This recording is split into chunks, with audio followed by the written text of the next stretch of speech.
That was 1847. Of the Presidio of San Francisco. Some say this is the birthplace of San Francisco. Let's go back in time to 1776. 3,000 miles from here, on the Atlantic coast, America's 13 colonies were about to start the American Revolution by declaring their independence from England. But here, on the Pacific shores, Spanish conquistadors were seeking out new territory to claim for Spain. The bay may seem large, but it wasn't always so obvious to find. As you look at the shore, let's listen to an archival interview with John Martini, a California historian. For 200 years, Spanish ships have been sailing up and down the California coast, but they stayed so far off the coast that none had ever come close enough to see the entrance to the harbor. The first ship that actually entered San Francisco Bay was called the San Carlos, a little 80-foot-long packet boat.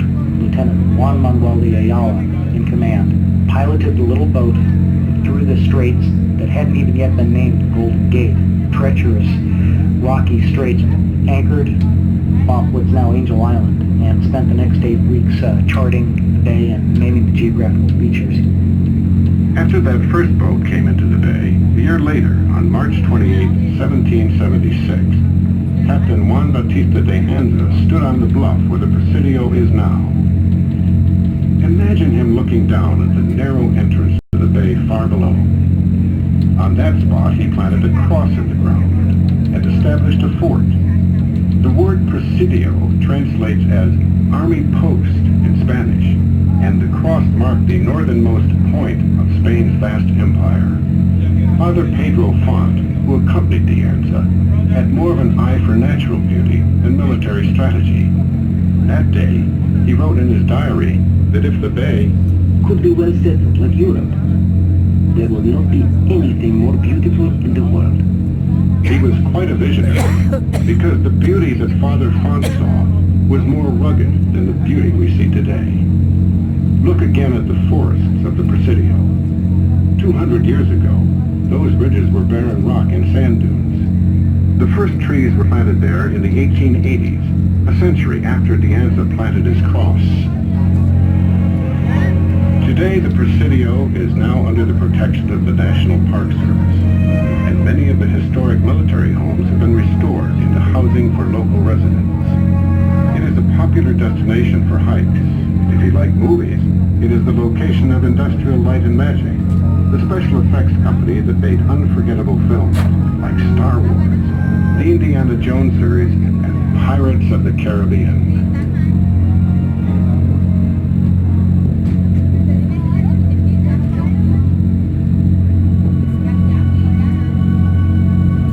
Let your eyes sweep across the bay. We are traveling back over 150 years ago, when San Francisco was in Europe many times over. Today, she is designated as a National Historic Monument. To the left of the Valclusa is a big white ferry boat with a black smokestack. That's the Eureka, a paddle wheel steam ferry boat that dates back to the 1890s. Before the Great Bay Bridges were built, the Eureka transported train cars, Model T Fords, commuting passengers, and even cattle into the city. Both ships are part of the San Francisco Maritime National Historical Park, also known as Hyde Street Pier. Hyde Street Pier is located at the end of the Hyde Street cable car line. You can visit the park year-round. From here, you can also see the large sign of the Ghirardelli Chocolate Factory. It's atop the red brick of the building rising above the ships, to the left. San Francisco is famous for great food, and Ghirardelli chocolate is part of that legend.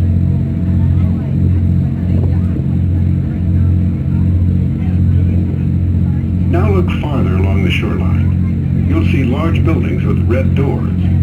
Those are the piers of Fort Mason, one of several military locations we'll see around the bay today.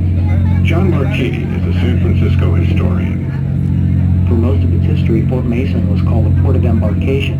It's where supplies and men were loaded aboard ships and then sailed out. And during World War I, World War II, Korea, Vietnam, men sailed out of here for war in the Pacific. And then many of them, but not all, came back again to the big warehouses that were passing. Today, those piers and warehouses are a hive of activity for some of San Francisco's environmental organizations, theatrical troupes, and small art galleries.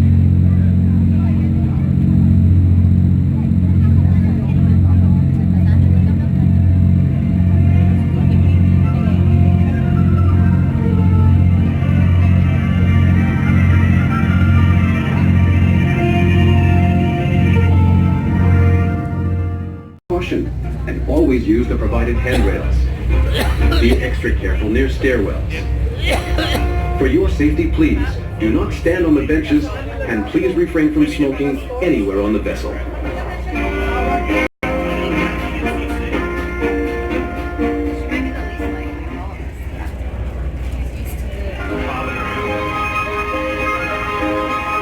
Welcome aboard.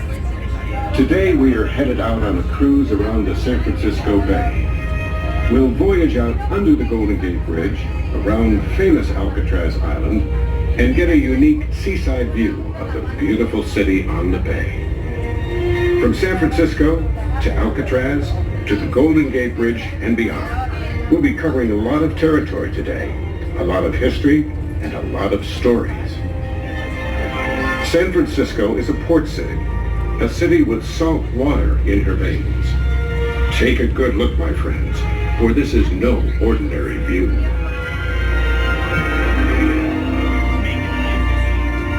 Now, the first thing I want you to do is take a deep breath of that fresh breeze. But hold on tight. The water can get choppy, even on the calmest days, so be careful if you're walking around the deck. As we pull out of the dock, look out the windows and down into the water to see some frisky sea lions. If you miss them now, we'll see some later as we return. If they are hiding today, you can always hear them.